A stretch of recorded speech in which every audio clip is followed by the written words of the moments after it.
The storm over Titan's northern pole had been raging for 48 hours. Methane lightning carved scars across the hazy orange sky, and beneath that chaos stood a single man in a reinforced exosuit, Commander Elian Voss, chief of the Sol Frontier Research Corps. His visor reflected the flicker of alien energy spiraling before him, a portal rippling like liquid glass. This wasn't part of the mission. Titan's outpost, 9, was supposed to be a deep mining colony, extracting nitrogen compounds. Yet 3 days ago, seismic sensors had picked up pulses matching non-terrestrial patterns, rhythmic, harmonic, like a song sung by the planet itself. When the team drilled down, they found something buried in the ice. A sphere, perfectly smooth and humming with power older than any human civilization. And then the sphere opened. From within it stepped a woman, or something wearing the shape of one. Her skin shimmered like mercury beneath Titan's pale light, eyes shifting through spectrums that no human retina could fully perceive. She had no suit, no oxygen supply, yet breathed easily in the methane-rich atmosphere. When she looked at Elian, he felt his thoughts pause, as though her gaze were reprogramming his neurons mid-thought. "I am Tasharare, keeper of the Continuum Gates," she said, her voice layered, like multiple harmonics vibrating through air and inside his skull at once. "Your kind has awakened what you cannot understand." The team had retreated in fear, but Elian stayed. Curiosity, or perhaps arrogance, kept him there. "Maybe," he replied. "But understanding things we're not supposed to. That's what we do best." Her smile was faint, almost pitying. To the challenge. They met again inside the research dome, where atmosphere and gravity approximated Earth's. Tasharare allowed herself to be studied, though the instruments failed to record her properly. Her molecular density fluctuated, as if she were both matter and waveform.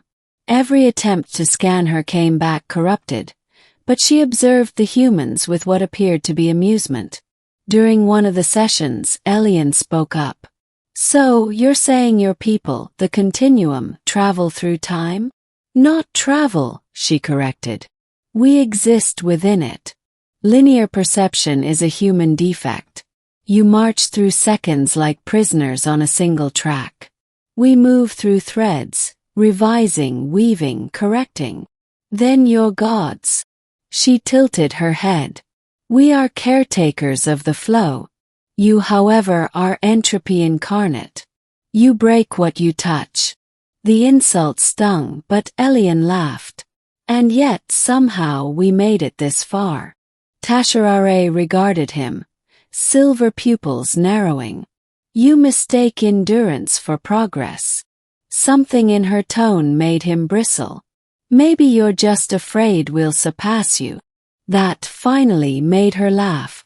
The sound was both beautiful and terrifying, resonating like the shatter of crystal in zero gravity. A challenge, human. To surpass those who sculpted the stars themselves. Why not? You think you're superior. Prove it. Tasharare stood, the air distorting around her. "And how would you like me to prove it?" He smirked. "Simple. Contest. Hand-to-hand combat. If I win, you teach us about the Continuum. If you win, I'll dismantle the outpost and seal this world forever." The scientists nearby gawked. "Commander, you can't." But it was too late. The alien woman's grin widened. "You amuse me, human. I accept." Free the arena. They cleared a section of the dome. Cameras hovered above, broadcasting the encounter to every corner of the outpost. Some whispered that Elian had lost his mind. Others believed it was humanity's greatest experiment yet, a duel with a being beyond time. Tasharare didn't need armor. Her form shimmered, wrapped in an energy field that flickered with faint blue light. Elian wore his exo-combat suit, carbon weave, servo-assisted limbs, shock dampeners. He raised his fists. "Let's see what you've got." Her laughter echoed again, but this time it was sharper. So eager to measure worth through violence. "Very well." She moved first. Elian barely saw it. Just a blur of motion before a wave of pressure slammed into him. His suit absorbed most of it, yet he felt like his bones were vibrating. He countered, swinging upward. A solid hit to her side. His gauntlet connected, discharging kinetic energy. She barely flinched.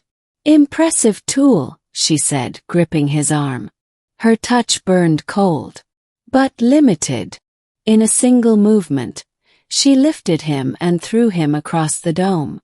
He crashed through a support beam, sparks raining down. Alarms blared. The observers yelled for him to stop, but Elian pushed himself up, breathing hard. "No, not yet." He triggered the suit's overdrive mode. A surge of strength fueled by condensed plasma cells. The air hissed as he charged forward. His fist met her chest with the force of a meteor strike. The impact distorted the very air. For a heartbeat, she actually staggered. He grinned. "Didn't expect that, did you?" Tasharare looked down at the faint dent forming in her silver skin, then back up at him. And then she laughed, that same haunting, echoing sound. "Well done, human. You've earned your moment." Her eyes flared white. For the punch that broke time. The next instant, Elian's sensors went wild. Temporal readings spiked beyond measurable limits. His surroundings seemed to melt, the dome dissolving, the ground trembling. Tasharare's fist came forward, slow and deliberate, but the space around it warped. The punch struck him square in the chest. Every atom in his body screamed as light folded around him. The world inverted. Colors reversed. Time disassembled into fractured moments. He saw everything at once. His birth, his death, the first flame of the universe, the last ember of existence. He was falling through time itself. And then he was gone. The wanderer in time. Elian awoke gasping for breath. But the air was Earth's, clean and breathable. The sky was blue. For a moment he thought he was back home. But the horizon was wrong. The continents were different. The sun was dimmer. He stood on the same spot, Titan's coordinates, yet he was no longer on Titan.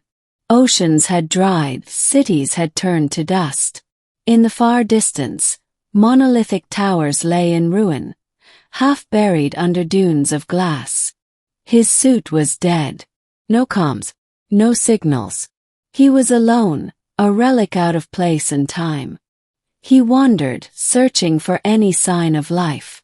Eventually he found remnants, data shards, holographic fragments. They spoke of the collapse, when humanity reached too far into temporal mechanics, opening gates they could not control. Time fractured, looping civilizations into oblivion. In one recording, an artificial intelligence recited the final words of the Cronarch Treaty. The continuum warned us. We refused to listen. Now the flow itself rejects us. He realized with a sinking dread that Tasharare had not merely struck him. She had shown him what would happen if humanity continued its reckless curiosity. Each step he took, the world changed around him. Centuries flickering past like seconds. He saw the rebirth of species, the reformation of continents, the birth of new stars. And through it all, he heard her voice echoing in his mind. You wanted to surpass us. This is the price of your arrogance. He fell to his knees on a world that was no longer Earth, twin suns rising over oceans of crystal. Stop it, he shouted into the sky. Enough. The air shimmered and Tasharare appeared again, her form more translucent now, as though she were an echo across timelines. You have seen the outcome, she said softly. Now tell me, Do you still wish to challenge the continuum? He looked around at the alien beauty that had replaced humanity's world. We destroyed ourselves, didn't we? She nodded. Your kind's hunger for dominion over time ensured your extinction. Yet your spark persists, scattered across ages, searching for meaning. Elian clenched his fists. Then send me back. Let me stop it. Her gaze lingered on him. Return is not simple. You exist now as a variable displaced from continuity. But perhaps, a single thread can be rewoven. Her hand reached toward him. If you go back, your memory of this will fade. You will remember only the lesson, in fragments. He hesitated. Then what's the point? Because even fragments, she said, can alter destiny. 6. Return to the beginning. There was a flash, brighter than a supernova, and then silence. Elian woke up once more, lying on the metallic floor of the Titan dome. His team surrounded him, shouting his name. Instruments were sparking, the atmosphere hazy with dust. Commander! You okay? You were out for 30 seconds. We thought she killed you. He sat up dazed. Tasharare stood a few meters away, her expression unreadable. What happened? He asked. You challenged what you could not comprehend, she replied. Consider your lesson learned. Elian frowned, fragments of memory slipping through his mind like sand. Collapsing cities, shattered skies, her voice. He couldn't hold on to it, yet the dread lingered. Will we meet again? He asked. She turned toward the shimmering gate behind her. I exist in all your futures and all your pasts, Commander Voss. The question is, which one will you choose to create? And with that she stepped into the light. The portal folded in on itself, vanishing in a burst of harmonic sound. The team was left speechless. Commander, said Dr. Rao, trembling. What was she? Elian looked toward the empty space where she'd stood. A reminder, he said quietly. That curiosity can be both our salvation and our doom. He ordered the outpost sealed. The sphere was buried again, locked beneath ice and titanium plates. No one spoke of the duel afterward, though fragments of the footage leaked years later, sparking endless debates. Some claimed it was fake. Others called it the first contact cover-up. But deep down in the quiet moments between missions, Elian would hear faint echoes, a woman's laughter reverberating through the edges of time, and he would feel the ghost of that punch still trembling in his chest. He never challenged the unknown again. 7. Epilogue. Centuries later, in the distant future, explorers on a dying Earth uncovered a message embedded in a temporal anomaly, a recording of Commander Voss's last transmission before the Continuum incident. It read, To whoever finds this, if you ever encounter the one who laughs before the storm, remember, time is not a path to conquer. It is a mirror. And sometimes when you look too closely, the mirror strikes back. The message ended with static and faint melodic laughter, echoing through eternity.